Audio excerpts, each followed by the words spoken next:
Meditation ചെയ്യുന്ന ആൾക്കാരുടെ ഏറ്റവും വലിയ പ്രശ്നം എന്താണെന്ന് വെച്ച് കഴിഞ്ഞാൽ അവർ എന്തോ ഭയങ്കര വലിയ പെർഫെക്റ്റ് ആണെന്നുള്ളൊരു തോന്നൽ അവർക്കുണ്ട്. ഞാൻ മെഡിറ്റേഷൻ ചെയ്യുന്നുണ്ട്, അതുകൊണ്ട് ഞാൻ വളരെ പെർഫെക്റ്റാണ്. നിങ്ങളെല്ലാവരും മെഡിറ്റേഷൻ ചെയ്യണം.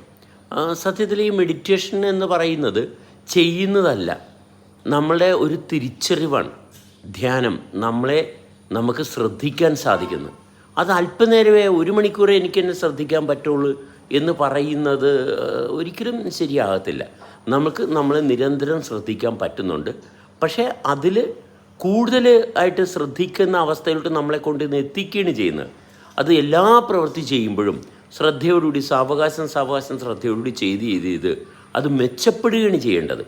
അല്ലാണ്ട് ഞാൻ 2 മണിക്കൂർ ഞാൻ മെഡിറ്റേഷൻ ചെയ്തു, ഞാൻ 3 മണിക്കൂർ മെഡിറ്റേഷൻ ചെയ്തു. എന്ത് മെഡിറ്റേഷൻ ചെയ്ത്? അവിടെ മെഡിറ്റേഷനൊന്നും ചെയ്തിട്ടില്ല. ബാക്കിയുള്ള കുറേ പ്രവൃത്തികളൊക്കെ മാറ്റി വെച്ചിട്ട് വെറുതെ ഇരുന്നു. അങ്ങനെയല്ല, എല്ലാ പ്രവൃത്തിയും ചെയ്തുകൊണ്ട് ശ്രദ്ധയോടുകൂടി പോവുക. അതാണ് മെഡിറ്റേഷൻ.